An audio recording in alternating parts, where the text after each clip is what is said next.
Vous écoutez IDFM, il est midi.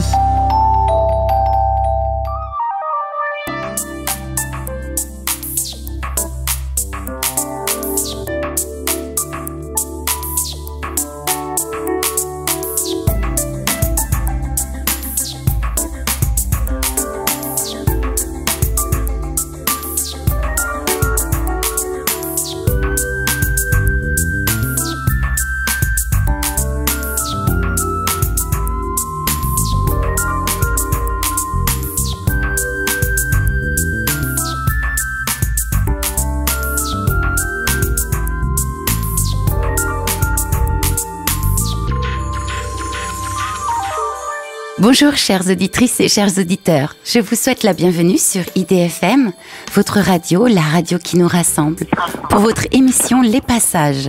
Entendez-le comme vous le voulez, votre rendez-vous mensuel, santé et sérénité. Nous traitons tous les premiers samedis de chaque mois, à midi, de sujets inspirants qui se proposent de nous éclairer sur notre conscience à être à soi et au monde. Je m'appelle Céline Dupuis. Aujourd'hui, je reçois Denis Marquet et c'est pour moi une joie immense, car depuis plusieurs années, j'étudie auprès de Denis la philosophie du Christ. Elle a été ma grande thérapie. Je ne suis pas baptisée, je n'ai reçu aucun enseignement religieux et pourtant, suite à l'étude de la philosophie du yoga, j'ai été comme appelée à étudier la philosophie du Christ, car elle répond à un sentiment d'urgence en moi. Denis Marquet est écrivain et philosophe-thérapeute. Dans le Testament du Roc, Denis nous donne à vivre de l'intérieur l'histoire de Jésus. Ses deux derniers essais, Oser désirer tout et Aimer à l'infini, explorent la véritable philosophie du Christ. Dernière nouvelle de Babylone est un recueil de nouvelles décrivant de manière cinglante les impasses spirituelles de l'homme contemporain. Denis était venu sur les ondes d'IDFM en février de l'année dernière nous présenter cet ouvrage. Vous pouvez retrouver le podcast de cette émission sur le site d'IDFM Radio. Aujourd'hui, Denis Marquet revient sur notre antenne pour nous présenter son dernier livre, La prière ou l'art de recevoir, édité chez Flammarion comme la plupart des œuvres de Denis. Pour cet ouvrage, Denis révèle l'importance, depuis nos impuissances et nos échecs, de savoir recevoir la puissance de Dieu. Denis nous explique que prier, c'est m'ouvrir à ce plus que moi, à l'intérieur de moi, pour recevoir la plénitude de ma vie et le vrai bonheur auquel j'aspire. La prière n'agit pas sur Dieu, mais sur nous qui prions, pour être au rendez-vous que Dieu nous donne à chaque instant.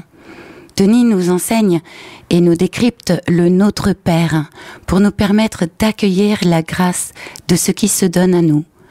Dieu nous a déjà tout donné, à l'infini et de toute éternité. Alors, quels sont les obstacles? Pourquoi ne recevons-nous pas? C'est tout l'enseignement de ce nouvel ouvrage de Denis Marquet, La prière ou l'art de recevoir. Bonjour Denis. Bonjour Céline. Merci infiniment d'avoir accepté à nouveau mon invitation pour partager avec toi sur les ondes d'IDFM Radio. Tu viens aujourd'hui... C'est avec joie. Merci. Tu viens aujourd'hui donc nous présenter ton dernier livre, La prière ou l'art de recevoir. Mais j'aimerais beaucoup, comme tu sais, cette émission s'appelle Les Passages, que tu nous parles de ton passage entre l'enseignement de la philosophie de Socrate à l'enseignement de la philosophie du Christ. Quel a été ce passage? J'ai jamais vraiment enseigné la philosophie de Socrate parce que Socrate n'a pas de philosophie, il n'a pas une philosophie, il n'a pas une doctrine. Socrate, c'était le grand questionneur. C'était quelqu'un qui permettait à chaque personne qu'il rencontrait d'accoucher de sa propre vérité intérieure. Et en lâchant ses certitudes, en lâchant ses savoirs. Et la grande devise de Socrate, c'était « je ne sais rien ». Ce qu'on sait moins, c'est qu'il affirme aussi, ça c'est dans un dialogue de Platon, « je ne suis rien ». C'est-à-dire que Socrate nous invite à lâcher tout ce qui nous encombre et fait obstacle à notre vérité intérieure, à l'expression de notre vérité. Et du coup, j'étais à l'époque philosophe-thérapeute dans un cabinet où je pratiquais la maïeutique, et c'est-à-dire l'art d'accoucher les âmes, comme dit Socrate, ce qui signifie en fait permettre aux gens d'avoir une vie qui si possible, a du sens, en partant de l'idée que ma vie a du sens si ma vie exprime mon être, la vérité de mon être, qui est un être unique. Et du coup, Socrate, c'est une espèce de grand nettoyeur, et qui ouvre à la vérité de notre être, et la vérité de notre être, c'est une dimension spirituelle. Et Socrate, d'ailleurs, était un grand spirituel. Il était en lien avec le divin, sa mission était divine, il le dit lui-même. Et du coup, le Christ n'a jamais été loin. Et simplement, j'avançais un petit peu caché, parce que dans ce monde, c'est plus facile de s'avancer avec Socrate qu'avec le Christ. Et tout naturellement, je parlais de Socrate, et ça marchait très très bien. Mais le Christ était caché juste derrière, en réalité, et en un sens assez précis, c'est que ce travail de maïotique, ce travail d'être philosophe-thérapeute, c'est un métier en quelque sorte que j'avais inventé, au moins sous cette forme. J'avais pas de formation de thérapeute, j'avais juste ma formation de philosophe, même si j'avais beaucoup pratiqué la thérapie à titre personnel. Et de ce fait, je me sentais totalement incapable de faire ce métier auquel j'étais appelé. Donc j'ai répondu à un appel tout en me sentant incapable de le réaliser par mes propres forces. Et du coup, je suis rentré naturellement dans la prière. C'est-à-dire que quand je pratiquais, j'étais obligé de m'ouvrir à, comme tu le disais très bien, ce plus que moi à l'intérieur de moi. Et tout simplement de me laisser inspirer. Parce que c'est impossible et c'est nécessaire. Pour moi, c'était évidemment le Christ, ma source d'inspiration. Mais je n'en parlais pas. Sauf quand les personnes elles-mêmes me sollicitaient sur la question, ça pouvait arriver parfois. Et du coup, Socrate était juste devant le Christ. Et il y a eu un moment, c'était en 2010, où j'ai senti l'appel de parler publiquement de cette dimension christique. Et à ce moment-là, mon activité a changé. Et j'ai commencé à transmettre cette voix du Christ, cette voix christique, par les livres et puis par les enseignements. Et là, pourquoi ce nouveau livre alors ? Ce nouveau livre, c'est une sorte de résumé de la voix du Christ avec l'angle de la prière. C'est un résumé de la voix du Christ dans le sens où la voix du Christ, c'est simplement la voix qui consiste à recevoir pleinement de notre source de vie, de notre source d'être, recevoir de cette transcendance qu'on porte à l'intérieur de nous-mêmes, qui est nous-mêmes en un certain sens, mais qui est plus que nous-mêmes également.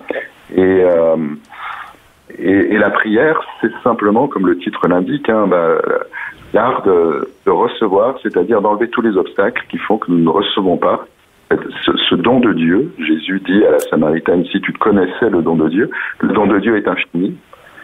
Dieu nous a donc toujours déjà tout donné de toute éternité, et c'est pas le don de Dieu qui est question. Et quand on prie Dieu, c'est pas pour lui demander quelque chose et pour forcer sa volonté. C'est absurde. C'est juste pour s'ouvrir à sa grâce. C'est pour ça que la prière de gratitude est une prière tout à fait essentielle et peut-être la première prière. La gratitude, c'est se souvenir du don de Dieu. Et c'est ça qui nous ouvre à la grâce. D'abord et avant tout, rendre grâce finalement. Oui, comme faisait Jésus juste avant la multiplication des pains, par exemple, il rend grâce alors qu'il n'a encore rien reçu.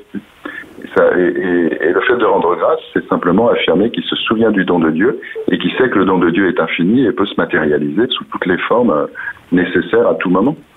Et à partir du moment où il rend grâce, il s'ouvre à ce don et il reçoit et il donne pour tout le monde. Et il nourrit les foules. Et comme tu le disais tout à l'heure, que chaque épreuve est déjà rien que de transmettre et d'essayer d'aider. En fait, ça nous dépasse, c'est déjà trop pour nous. On sent que c'est impossible, mais que c'est nécessaire. Et c'est là où en fait on s'abandonne finalement à plus grand que nous, à l'intérieur de nous. Et dans ce livre, on comprend très vite, dans Notre Père, que c'est toujours en conscience de cette unité. Et c'est en direction de l'autre, forcément. Que les fruits sont pour l'autre.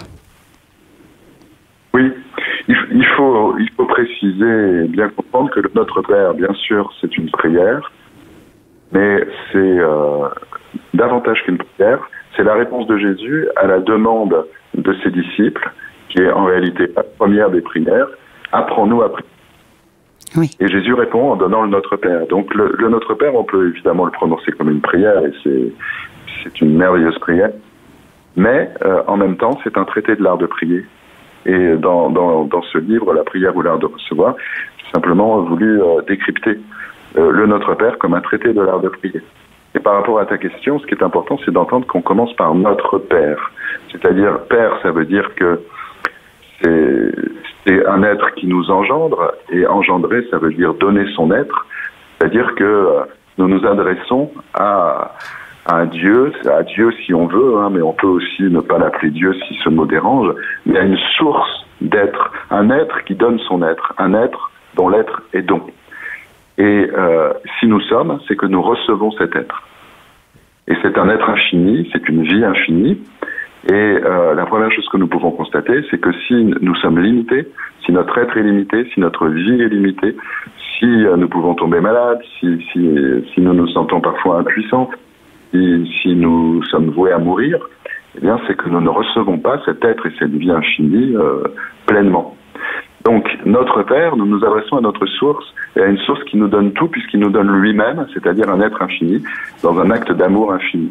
Mais l'important, c'est aussi d'entendre que nous nous adressons à notre Père, et non pas à mon Père. C'est-à-dire que nous prions tous ensemble. Toute l'humanité prie dans l'unité. Et la condition première, il y en a d'autres, hein, mais la première des conditions, la plus essentielle, pour recevoir le don de Dieu, c'est d'être dans l'unité avec ses frères et sœurs en humanité. C'est pour ça que toute la voie du Christ, finalement, nous incite à créer l'unité dans toutes nos relations. C'est pour ça aussi que Jésus peut dire, par exemple, hein, beaucoup d'autres choses, toi qui vas déposer ton offrande au temple, c'est-à-dire te mettre sous l'action de la grâce, si ton frère a quelque chose contre toi, va d'abord te réconcilier avec lui. Et ensuite, tu pourras déposer ton offrande. On peut vraiment faire à la grâce seulement si on cultive l'unité dans toutes nos relations, et de manière tellement radicale que Jésus ne dit pas si tu as quelque chose contre ton frère, mais bien si ton frère a quelque chose contre toi. Après tout, l'autre peut m'en vouloir pour des raisons qui lui appartiennent et sans que j'y sois pour rien. Mais il n'empêche, s'il y a une rupture d'unité dans une de mes relations, peu importe qu'elle soit de mon fait ou pas, il m'incombe, si je veux m'ouvrir à la grâce, de créer et de rétablir l'unité autant que possible. Bien sûr, l'autre est libre de recevoir, mais de mon point de vue, en tout cas, je suis appelé à proposer l'unité dans toutes mes relations, quelles que soient les circonstances. Et c'est ainsi que je peux rentrer dans le nous du Notre Père, c'est-à-dire dans l'unité humaine qui seule peut recevoir la grâce divine. Alors tu vois là, Denis, c'était au début du livre, et ça m'a déjà posé plein de problèmes, forcément. Parce que j'ai essayé de me défiler. Je me suis dit, oui, mais bon, Jésus, par exemple, il y avait plein de gens qui lui en voulaient. C'était pas de son fait. Il n'est pas allé voir chaque personne pour lui dire, bon, alors vas-y, on s'explique, et on va recréer l'unité, tout ça. Je me suis dit, si je le fais de cœur à cœur, dans la pensée, ça devrait suffire. Qu'est-ce que t'en penses? C'est-à-dire, Jésus est un être qui vivait dans l'unité, c'est-à-dire sa conscience était une conscience d'unité avec tous les êtres humains et avec toute l'humanité. Il le montre, par exemple, quand il dit « Tout ce que vous aurez fait au plus petit d'entre mes frères, c'est à moi que vous l'aurez fait ». C'est-à-dire que quand il dit « je », son « je » est un « nous ». Ce qui arrive à chaque être humain arrive au Christ, parce que sa conscience englobe toute l'humanité. Et nous pouvons vivre ça avec certaines personnes. Hein. Il y a des êtres qui nous sont très proches, que nous aimons particulièrement, et nous pouvons dire ce qui leur arrive m'arrive. Oui, et même, je préférerais qu'il m'arrive à moi un malheur plutôt qu'à ces êtres-là. Donc notre je les englobe en quelque sorte, mais Jésus nous invite à englober toute l'humanité. Et ça, bien sûr, on ne peut pas le faire par soi-même. C'est une grâce que nous pouvons recevoir pour autant que nous la demandions et que nous sachions nous y ouvrir. Et du coup, Jésus était un être qui proposait l'unité, enfin qui offrait l'unité. Et les êtres qui lui en voulaient, en fait, c'est des êtres qui en voulaient à l'unité, c'est-à-dire qui refusaient cette unité. Et Jésus est quelqu'un certainement dans les relations personnelles qu'il avait développées, notamment avec tous les disciples qu'il suivait, avec lesquels il avait une relation qui probablement a proposé l'unité à chacun dès qu'il y avait des ruptures d'unité. C'est vrai que son enseignement était difficile à suivre, difficile à avaler, parce que comme tu viens de le dire toi-même, hein, c'est difficile à entendre un enseignement d'unité aussi radical. Et il y a fort à parier, il y en a parfois des traces dans l'Évangile qu'il était capable d'avoir des discussions personnelles avec chacun pour rétablir l'unité quand elle était rompue. D'ailleurs, quand Pierre le renie juste avant pendant sa passion, après Pierre revient à lui et il l'accueille bien sûr dans l'unité. Donc Jésus offrait l'unité dans toutes ses relations, et les gens qui lui en voulaient, c'était simplement des gens qui avaient une forme de rejet viscéral de l'unité qu'il proposait, de l'amour qu'il proposait. Donc pour nous, suivre l'exemple de Jésus, c'est proposer l'unité dans toutes nos relations, et y compris aux gens qui nous en veulent, même si c'est pas de notre fait. Mais c'est pas un devoir moral dont on parle là. Hein. C'est pas quelque chose. Faut pas culpabiliser si on ne le fait pas. Simplement, la question c'est quelles sont les conditions pour que je reçoive pleinement la grâce divine. Or, c'est ce que nous désirons. Vivre dans l'amour et transmettre l'amour, vivre dans l'abondance aussi, parce que Dieu est abondance. Dieu est un Père, comme on l'a vu, et Jésus nous dit bien, vous qui n'êtes pas dans l'amour infini, vous savez donner de bonnes choses à vos enfants, à plus forte raison, votre Père qui est amour infini, il vous donnera tout ce dont vous avez besoin. Si vous cherchez d'abord le règne de Dieu, et le reste vous sera donné par surcroît, et le reste c'est tous nos besoins, tous nos désirs.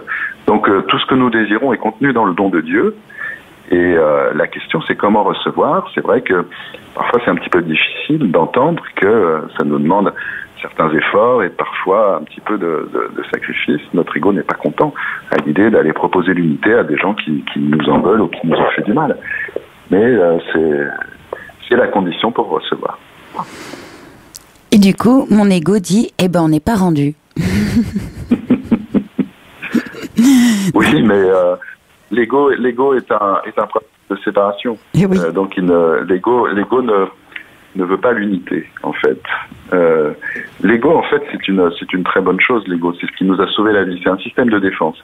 C'est-à-dire, c'est cette capacité que nous avons à nous séparer de certains ressentis intérieurs qui nous font souffrir.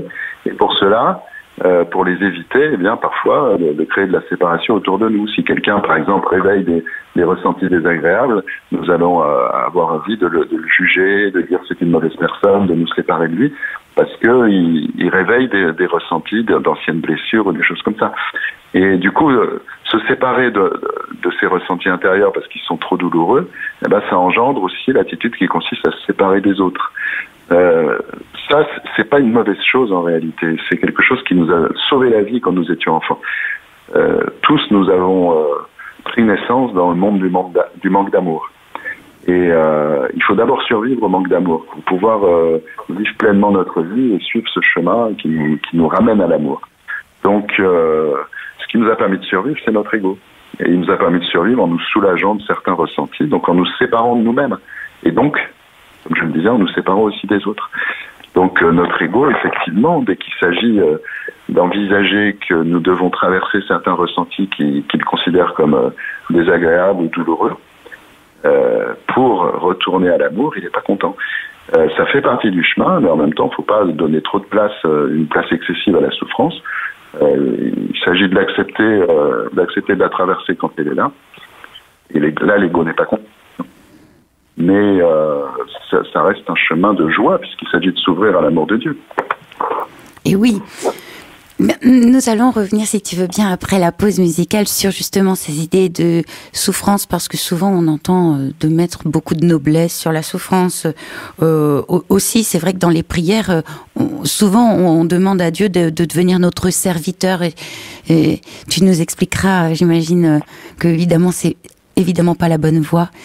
Denis, tu nous as fait 3 cadeaux aujourd'hui. Enfin, déjà, ta présence, mais en plus 3 cadeaux, qui sont des musiques de ta composition. tu as choisi de nous présenter déjà Mantra Yana. Est-ce que tu peux nous expliquer un petit peu cette composition ? L'avantage de la musique, c'est qu'elle parle d'elle-même, donc il y a rien à dire. Et ça fait partie de ma joie de composer de la musique. C'est justement que ça se passe de mots et ça vient d'un endroit qui n'est pas dans le mental, qui n'est pas dans l'intellect, qui n'est pas dans les mots. Et j'ai rien contre les mots, hein, bien sûr. Les mots, ça peut être inspiré, ça peut être une parole divine. Mais là, c'est un autre moyen d'expression, un autre moyen éventuellement de se laisser inspirer. Et c'est pour cette raison que je peux pas dire plus sur cette musique que ce que cette musique pourra éventuellement dire aux gens. Alors je vous souhaite à tous de bien recevoir cette musique de Denis Marquet, Mantra Yana.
Nous venons d'entendre Mantra Yana de Denis Marquet. Vous êtes sur IDFM, la radio de toutes les générations. Vous écoutez votre émission Les Passages. Entendez-le comme vous le voulez. Je m'appelle Céline Dupuis et j'ai l'immense joie de recevoir aujourd'hui Denis Marquet qui nous présente son dernier livre, La prière ou l'art de recevoir, édité chez Flammarion. Alors Denis, juste avant la pause, nous parlions justement du système de défense, notre ego, et tu nous dis dans ce livre, tu nous expliques que je ne peux pas faire de Dieu un serviteur de mon système de défense. Est-ce que tu peux nous expliquer tout ça, s'il te plaît ? Oui, c'est un risque de beaucoup de prières. Et c'est là où d'ailleurs les critiques de l'athéisme par rapport à l'attitude qui consiste à prier sont justifiées. Du point de vue athée, du point de vue matérialiste, quelqu'un qui prie, il est juste dans une dimension psychologique et il se soulage comme il peut avec la prière par rapport aux difficultés de la vie. Et je pense que c'est très intéressant quand on vit un chemin spirituel d'écouter cette objection et de prendre garde de ne pas tomber sous le coup d'une telle accusation, parce que effectivement, si la prière est seulement psychologique, eh bien, elle ne nous ouvre pas à la grâce de Dieu. Et c'est pour ça que beaucoup de nos prières ne sont pas exaucées. Et en réalité, notre système de défense, il veut que nous soyons puissants par rapport à nos ressentis. Et pour ça, il veut être puissant par rapport au monde. Il veut avoir du pouvoir sur les autres, le plus de pouvoir possible. Mais le monde nous renvoie sans cesse à notre impuissance, et du coup, nous sommes sans cesse renvoyés à des ressentis que nous n'avons pas envie de ressentir. Des ressentis qui peuvent être toutes les blessures du manque d'amour que nous avons accumulées depuis notre naissance, puisque, je le répète, nous vivons ici dans le monde où l'amour manque.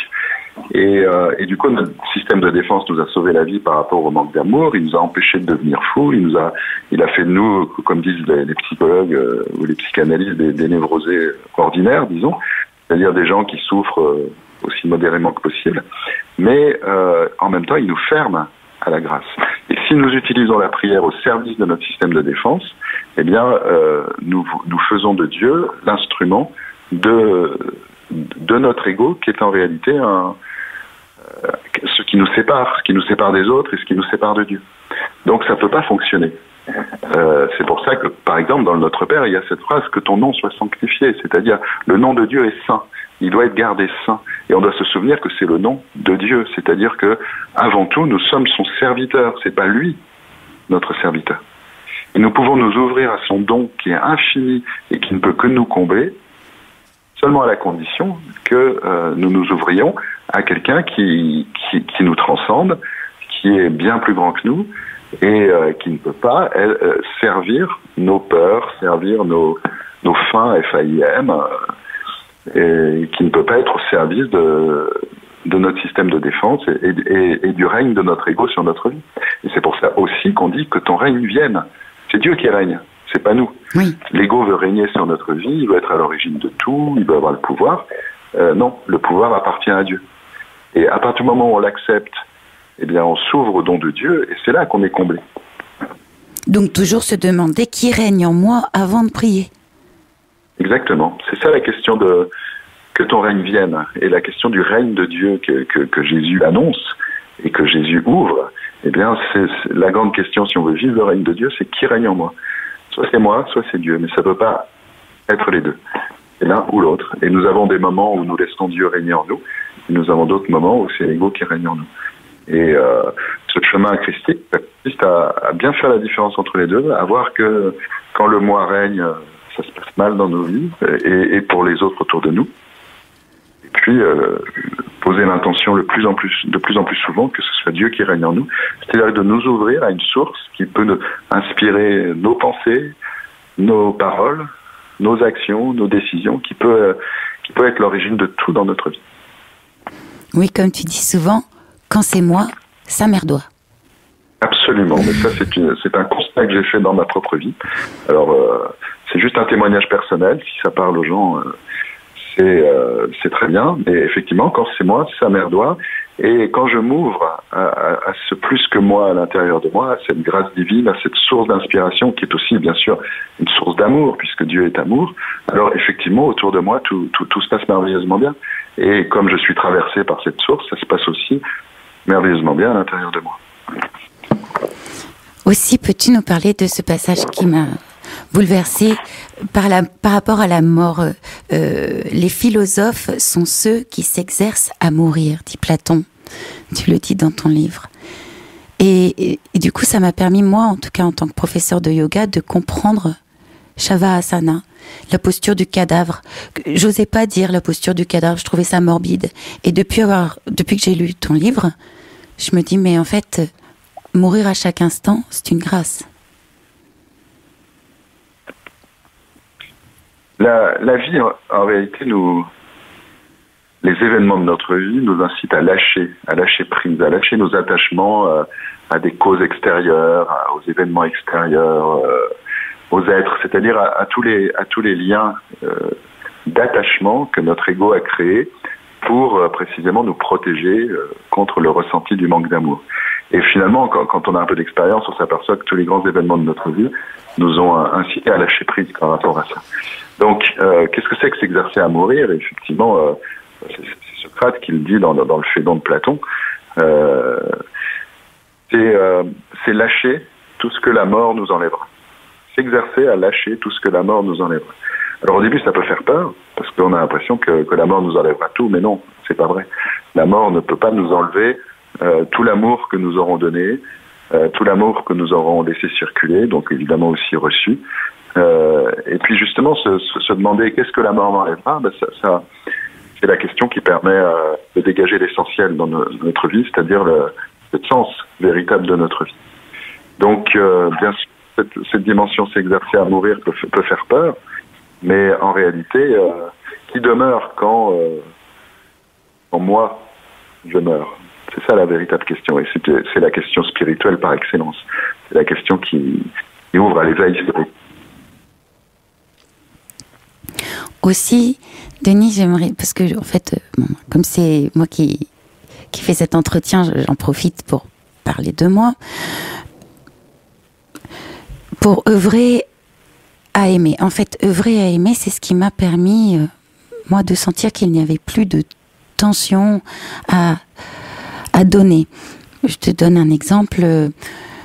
Quand je reçois en thérapie, il m'arrivait de ne pas vouloir. Et je sentais que cette volonté créait du pouvoir en moi. Et suite à l'enseignement que je reçois avec toi en webinaire, je me suis dit, apprends à aimer. Tente ta chance. Va en direction de l'autre, donne de l'amour et tu verras bien ce qui va se passer. Et ça a été comme magique. Vraiment, alors que j'avais pas encore lu ce livre. Et en lisant le livre, je me dis, vraiment, c'est ça. On ne peut que demander d'aimer. Ça libère de tout. Oui. S'il y avait une seule demande à retenir, c'est celle-là. Mais en se souvenant d'une chose, c'est que c'est pas moi qui aime, en réalité. Oui. Et ça, si on entend bien cette phrase, ce qu'elle veut dire, ça libère d'un poids énorme. Parce qu'on a entendu le commandement d'amour du Christ, aimez-vous les uns les autres comme je vous ai aimé, etc., etc. Et on se dit, bah oui, d'accord, mais moi je ressens des sentiments, mais j'en suis pas à l'origine. Je sais pas comment je fais pour transformer mes sentiments. C'est pareil pour l'idée de pardonner. Pardonner, si c'est ne plus ressentir de rancœur et ressentir au contraire de l'amour pour quelqu'un qui m'a fait du mal, bah c'est pas en mon pouvoir. Je peux pas changer mes sentiments. Donc la question de l'amour, on se heurte souvent à une impasse. Aimer, et c'est ça la clé, c'est le grand commandement, et en même temps, ça se commande pas. C'est d'ailleurs ce que disait le philosophe Emmanuel Kant, qui comprenait pas le commandement d'amour, parce qu'il pensait, comme la plupart des gens, que l'amour est un sentiment. Et il disait, mais le sentiment, ça ne se commande pas. Et il a raison. Mais l'amour n'est pas un sentiment. C'est ça qu'il faut bien comprendre. La clé, elle est donnée dans une lettre de Jean qui résume tout l'enseignement du Christ, et qui dit Dieu est amour. Et si Dieu est amour, aimer, c'est simplement se laisser traverser par l'amour de Dieu. Donc c'est Dieu qui aime. Mais encore faut-il le laisser aimer à travers nous. Et si nous vivons dans un monde qui semble être le monde du manque d'amour, c'est probablement qu'il n'y a pas encore assez d'êtres humains qui s'ouvrent à l'amour de Dieu et qui le laissent pénétrer dans ce monde et féconder ce monde.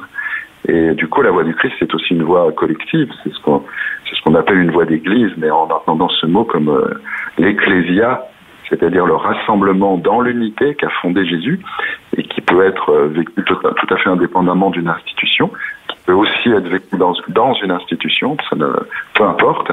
C'est le rassemblement de toute l'humanité dans l'unité. Et donc, c'est tous ensemble que nous co-créons ce monde, soit en nous coupant de l'amour de Dieu et nous vivons dans un monde où se transmet le manque d'amour, soit en nous ouvrant à l'amour de Dieu. Donc, aimer, c'est quelque chose d'extrêmement simple, c'est simplement poser l'intention, à chaque instant, dans ma relation au prochain, c'est-à-dire à l'être le plus proche maintenant, que l'amour de Dieu se donne à travers moi. Et il va se donner à travers l'être unique que je suis, donc d'une manière unique. Et tu parlais justement d'instant. Ça ne peut être que dans l'instant. Oui, alors l'instant présent, c'est le seul lieu du temps qui soit ouvert à l'éternité. C'est normal parce que c'est le seul lieu réel du temps. Si on réfléchit bien, le passé, ce sont des pensées. Oui. Des pensées qu'on range dans la catégorie de la mémoire. L'avenir, c'est encore plus clair, ce sont des pensées. Oui. Des pensées d'anticipation, et nous savons très bien que la manière dont nous avons pensé notre futur, en général, ne s'est pas produite. Et pour le passé, c'est un petit peu la même chose en réalité, parce que notre mémoire, c'est une reconstruction. On se souvient en général de la dernière fois dont on s'est souvenu d'un événement.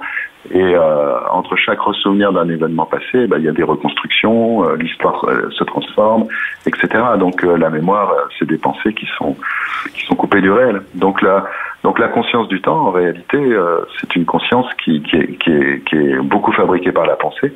Et le seul endroit réel, c'est maintenant. Et parce que c'est le seul endroit réel, c'est l'endroit où nous pouvons rencontrer Dieu, et c'est l'endroit qui est ouvert à l'éternité de Dieu. Et de ce fait, Dieu nous donne rendez-vous maintenant.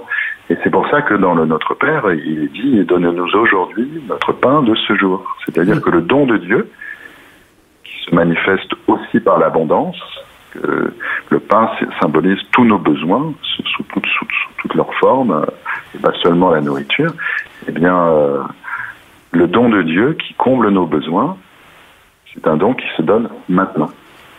D'ailleurs, il y a un symbole dans l'Ancien Testament qui est très intéressant, c'est celui de la manne. Oui. Les Hébreux, libérés d'Égypte, erraient dans le désert et puis ils avaient faim. Et Moïse prie Dieu et le lendemain, il y a une fine croûte qui recouvre le sol. Et puis, les Hébreux se demandent qu'est-ce que c'est. En hébreu, qu'est-ce que c'est? Ça se dit manou. Et c'est pour cette raison qu'on a appelé ça la manne. Et ça se mange. Et non seulement ça se mange, mais c'est délicieux. Ça a un goût de miel et de coriandre. Et du coup, plusieurs matins de suite, les Hébreux se nourrissent de cette manne qui apparaît tous les matins. Et puis un jour, ils se disent, mais si elle apparaissait pas le lendemain, ils essaient de faire des réserves, de la stocker. Et elle pourrit à ce moment-là. Les vers se mettent dedans, elle est immangeable. C'est-à-dire que le don de Dieu ne se stocke pas. C'est pour maintenant, et uniquement pour maintenant, mais c'est toujours maintenant. Donc si je suis ouvert au don de Dieu, Dieu ne respecte pas mon système de défense qui voudrait bien que j'ai des garanties sur demain, mais en revanche, il me donne à chaque instant selon mes besoins. Et nous allons y revenir, mais c'est pourquoi tu nous dis que le courage est de sentir et ressentir, car sentir, c'est être présent. Exactement. Pour accéder au moment présent, la seule solution, c'est de sentir, parce que c'est maintenant, c'est tout ce que je ressens maintenant. Et ce qui m'arrache à l'instant présent, c'est le refus de ressentir. Oh là là, on va faire une pause encore pour justement se laisser être inspiré par tous ces mots et nous allons recevoir un nouveau cadeau. Denis, tu as composé The Sycamore Tree. Je vous invite à écouter ce titre de Denis Marquet, The Sycamore Tree.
Nous venons d'entendre The Sycamore Tree de Denis Marquet. Vous êtes sur IDFM, la radio de toutes les générations.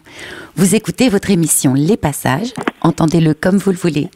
Je m'appelle Céline Dupuis et j'ai l'immense joie aujourd'hui de recevoir Denis Marquet qui nous présente son dernier livre, La prière ou l'art de recevoir, édité chez Flammarion. Alors Denis, dans ton livre, tu nous dis « Heureux les mendiants du souffle ». Est-ce que tu peux nous expliquer, s'il te plaît? C'est pas moi qui le dis, hein. C'est une traduction que je propose d'une phrase qu'on traduit de bien des manières. Ça peut être heureux les pauvres en esprit, par exemple, d'où on a parfois conclu que Jésus appelait à une forme de bêtise. Parfois j'ai lu des critiques justement de la plume de gens anti-chrétiens qui interprétaient comme ça. Mais en réalité, c'est dans les béatitudes, hein, dans le sermon sur la montagne, dans l'évangile de Matthieu. Et Jésus dit heureux les pauvres, mais pauvres, c'est comme quand on dit, le mot grec, c'est comme quand on dit un pauvre au sens d'un mendiant, en pneuma, c'est-à-dire en souffle. Quand on parle de l'Esprit Saint, par exemple, eh bien c'est pneuma, et on reconnaît dans pneuma le mot pneumatique, c'est-à-dire c'est un mot grec qui veut dire le souffle. Donc l'Esprit Saint, c'est le souffle saint. Et du coup, pour moi, la traduction qui s'approche le plus du sens que donne Jésus dans cette béatitude, c'est heureux les mendiants du souffle, c'est-à-dire les gens qui se reconnaissent pauvres en souffle divin, pauvres en inspiration divine, et qui ne cessent de demander cette inspiration. Un mendiant, c'est quelqu'un qui non seulement est pauvre, mais qui demande. Et les béatitudes sont les clés du bonheur, il faut s'en souvenir. Heureux heureux les mendiants du souffle. C'est-à-dire que pour accéder au bonheur auquel nous aspirons, eh bien, il s'agit d'être sans cesse dans une ouverture désirante et aussi dans une ouverture qui demande.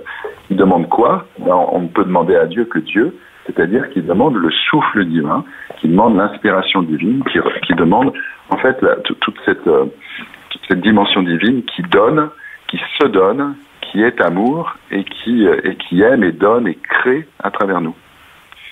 Et mendiant, ça veut dire que d'abord je me reconnais pauvre en ça. Par moi-même, je n'ai rien, par moi-même, je ne suis rien, pour reprendre cette phrase socratique qui est aussi totalement critique. Et n'étant rien, eh bien, je me laisse traverser par Dieu, comme le vitrail se laisse traverser par la lumière. Et à ce moment-là, eh bien, il se trouve que j'apparais comme quelque chose, c'est-à-dire que la splendeur du vitrail apparaît quand il est traversé de lumière, mais quand il n'est pas traversé de lumière, il est simplement sombre, gris et quasiment invisible. Donc, de la même manière, si je m'ouvre au souffle divin en le demandant, eh bien, à ce moment-là, l'être unique que je suis apparaît dans le monde et tout est éclairé. Donc, effectivement, c'est une grande, grande clé du bonheur. Denis, je profite de ta présence, d'accord? Je disais au tout début de l'émission, en fait, que c'est mon amie Sylvie Dezeustre, qui est une grande psychologue clinicienne parisienne, qui m'a permis de te rencontrer, et parce qu'elle est aussi une de tes étudiantes, et parce que je sentais en moi une urgence. Et j'ai lu dans ton livre que depuis Jésus, enfin si j'ai bien compris, la grâce annule le karma par le pardon. Est-ce que c'est bien ça? Et est-ce que tu peux développer? Oui, alors le karma, c'est pas une notion chrétienne, hein, c'est pas une. Mais le karma signifie quelque chose quand même qui est une loi ontologique qu'on peut retrouver indépendamment de la tradition qui en parle. C'est la loi de cause à effet, c'est-à-dire quand on pose des actes, ils ont des conséquences. Et effectivement, quand je pose un acte qui exprime la séparation d'avec Dieu, donc séparation avec les autres, séparation d'avec l'amour, eh bien, il y a des conséquences sur les autres, mais des conséquences aussi en mon âme. C'est-à-dire que je me fais du mal quand je crée la séparation. Et du coup, c'est vrai que on vit dans un monde où de plus en plus de séparation se révèlent, un monde où on voit les énergies de séparation, où l'être humain même se fait une fierté de prétendre se passer de Dieu, être l'origine de tout. Il veut même accéder à l'immortalité maintenant sans Dieu, alors que L'immortalité, c'est simplement recevoir pleinement la vie infinie de Dieu. Mais accéder à l'immortalité sans Dieu, c'est un fantasme, c'est le fantasme du transhumanisme, c'est un fantasme de se couper définitivement de sa source. Donc voilà, il y a beaucoup de choses qui apparaissent dans notre monde actuel qui expriment la séparation. Et du coup, si on abandonne les êtres à leur karma, le karma, ça veut dire que si j'ai posé un acte qui n'exprime pas ma vérité, pour revenir à ma vérité, il va falloir beaucoup de temps et aussi beaucoup d'épreuves. Donc Jésus est venu créer un chemin qui est un chemin de grâce, c'est-à-dire que le don de Dieu peut annuler instantanément le karma, au sens où il me permet de coïncider de nouveau avec la vérité divine de mon être. Jésus dit bien dans chapitre 10 de l'évangile de Jean, vous êtes des dieux, donc notre nature est divine, puisque nous recevons l'être de Dieu. Eh bien, la grâce de Dieu peut nous réintégrer dans la nature divine de notre être, quels que soient les actes de séparation que nous avons posés, pour autant que nous nous ouvrions à cette grâce. Et du coup, le temps nécessité par le karma est annulé par la grâce. Et c'est heureux parce que Jésus, en même temps, annonce la fin des temps. On ne sait pas ce que ça veut dire, mais certainement, ça veut dire au minimum la fin d'un temps. C'est un moment où on n'a plus le temps, en réalité. Voilà ce que ça veut dire existentiellement pour nous, la fin des temps. Nous n'avons plus le temps. Nous n'avons plus le temps nous n'avons plus le temps par les épreuves de péniblement revenir à qui nous sommes. Donc, la grâce peut le faire. Et la grâce, ça passe aussi par le pardon, c'est-à-dire que quand quelqu'un m'a fait du mal, c'est comme si il se confiait à moi en quelque sorte. C'est paradoxal, mais il se confie à moi dans le sens où un acte qui m'a fait du mal, c'est un acte qui exprime pas la vérité de son être, puisque son être est divin, son être n'est qu'amour. Donc il s'est éloigné par cet acte de la vérité de son être. Si je lui pardonne, ça veut dire que je fais comme Jésus sur la croix, je pose simplement une demande au Père, ça passe par Dieu, le pardon, c'est un acte spirituel, ça n'a rien de psychologique, et je demande à Dieu que la grâce, que l'écart dont témoigne son acte et que creuse son acte entre qui il est vraiment, son être divin, et ce qu'il fait, ce qu'il vit, soit comblé. Et pour autant qu'il s'ouvre à cette grâce, et au moment où il s'ouvrira à cette grâce, eh bien, il la recevra. Et quand je pardonne, eh bien, par surcroît, cherchez d'abord le règne de Dieu et le reste vous sera donné par surcroît. Il y a un reste qui m'est donné, c'est que la blessure qui m'a été infligée par la personne à qui j'ai offert le pardon de Dieu, j'ai demandé le pardon de Dieu, eh bien, cette blessure est en quelque sorte annulée. C'est comme si elle n'avait jamais été là en réalité. Et ça, c'est une sensation très puissante, très étonnante. C'est comme si la grâce de Dieu pouvait même agir sur le passé en réalité. Et encore une fois, englober toute l'humanité. Ah ben bien sûr. C'est-à-dire que pardonner comme Jésus fait sur la croix en disant « Père, pardonne-leur, ils ne savent pas ce qu'ils font » pour les gens qui sont en train de le tuer. C'est l'acte d'unité par excellence. C'est vraiment appliquer la phrase « Aimez vos ennemis et priez pour ceux qui vous persécutent ». Pardonner, c'est prier pour celui qui me fait ou qui m'a fait du mal. Et c'est l'acte le plus important parce que quand on nous fait du mal, en général, ça exprime la séparation, mais on subit douloureusement les conséquences d'actes de séparation posés par les autres. Et nous-mêmes, on a tendance à se mettre en réaction, en séparation par rapport à eux, en les jugeant, en les condamnant, en nourrissant de la rancœur, etc. Et là, la séparation devient irrémédiable et nous-mêmes, nous nous séparons de notre être qui n'est qu'amour. Et oui. Donc, c'est vraiment essentiel d'appliquer cette phrase « Aimez vos ennemis et priez pour ceux qui vous persécutent ». Pardonner, c'est prier pour ceux qui m'ont persécuté ou qui me persécutent. Et tu vois, justement, je lisais cette phrase. Alors, mes amis m'ont emmené un petit week-end à Marrakech pour mes 50 ans. Et du coup, je terminais le livre là-bas. J'étais sur un transat et je lis cette phrase que tu écris à peine clouée sur la croix. Jésus dit « Pardonnez-leur, ils ne savent pas ce qu'ils font ». Et je me mets à pleurer, et à pleurer, et à pleurer, et à pleurer. Et ça n'en finit plus les larmes. Et je pense à toi et je me dis « Pleure jusqu'au bout de tes larmes, pleure jusqu'au bout des larmes ». Et ensuite, à table, je sais pas pourquoi, je sais plus, une de mes amies me dit « Non mais quand même Céline, il y a du bien, il y a du mal. Par exemple, le viol, tu peux vraiment pas dire que c'est bien. » J'ai jamais dit que c'était bien, j'ai dit que je ne sais pas. Et depuis ton enseignement, Denis, en fait, je ne sais plus rien. Je ne sais plus le bien, le mal, je ne sais plus. Et je me dis, mais dans ce monde, il y a des juges, des gens qui sont payés pour juger. Comment font-ils ? Ceux qui sont payés pour juger, c'est différent. Ils font fonctionner une institution qui est nécessaire à la société. Donc, ils appliquent des lois, tout simplement. Oui. C'est pour ça que il y a rien de complexe et il y a rien de spirituel, et c'est bien à sa place parce que c'est nécessaire. Il ne faut pas qu'ils se mélangent les pinceaux là. Et effectivement, Jésus nous dit bien de ne pas juger, et saint Paul l'interprète très loin puisqu'il dit je ne me juge pas moi-même. Ne jugez ni les autres ni soi-même. Ça veut dire en réalité ne pas juger. Ça veut dire cesser de regarder le monde avec les lunettes de la dualité du bien et du mal, c'est-à-dire cesser de croquer dans le fruit proposé par le serpent de l'arbre de la connaissance du bien et du mal. Connaissance en hébreu, il faut bien se souvenir que le mot qu'on traduit par connaissance signifie en fait le mode de relation à. Et si nous commençons à rentrer dans la connaissance du bien et du mal, ça veut dire que nous sommes en relation avec le monde, avec les autres, avec Dieu, dans la dualité du bien et du mal. Et c'est là que nous commençons à juger.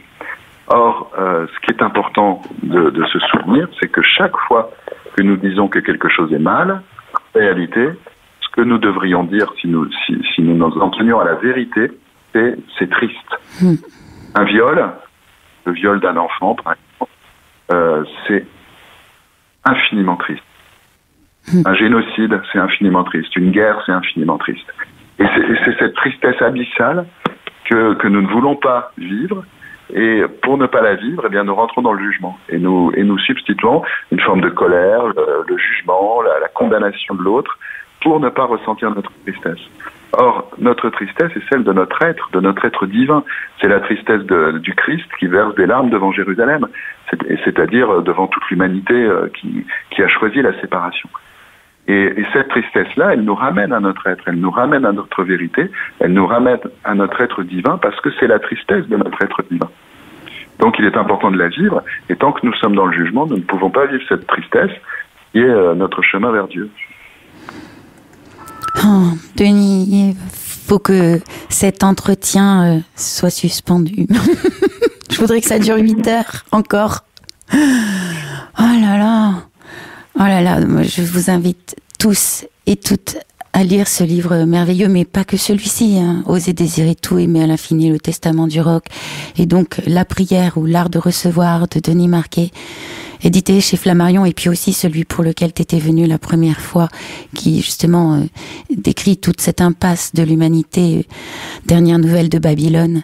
Quelle merveille! Et puis ton enseignement aussi que on peut suivre sur ton site internet. Nous trouvons toutes les dates de tes webinaires, de tes séminaires, de tes conférences sur denismarquet.net. C'est bien ça, Denis? Oui, c'est ça. C'est ça. J'ai envie de dire, peut-être que la seule prière la plus importante, ce serait que ta volonté soit faite. Oui, en se souvenant bien que nous exprimons là tout notre désir et notre seul désir. Oui. Merci Denis Marquet pour ces partages. Et puis merci infiniment à toutes et à tous, chères auditrices et chers auditeurs, pour avoir suivi cet échange. Nous allons terminer en écoutant Denis sous forme de composition musicale, puisque Denis est aussi musicien et compositeur. Donc ce titre s'appelle Native. Et je dois aussi remercier Francky, notre technicien qui est aux manettes aujourd'hui, et je vous invite à nous suivre aussi sur les réseaux sociaux. Vous pouvez retrouver tous les podcasts de cette émission sur le site idfm98.fr. Vous pouvez aussi nous contacter. L'adresse mail est contact@idfmradio.fr. Le numéro de téléphone est le 01 34 12 12 22. Je vous invite à rester à l'écoute de notre antenne sur la bande FM 98.0 FM et maintenant en qualité numérique avec le DAB+. Et dès demain, dimanche, à midi, vous pouvez à écouter une autre émission sur la forme, la santé et le bien-être. Quant à moi, je vous retrouve le samedi 6 mai à midi et je serai en compagnie de Ong Nguyen. Nous parlerons de thérapie par la kinésiologie. Ce sera donc le samedi 6 mai à midi.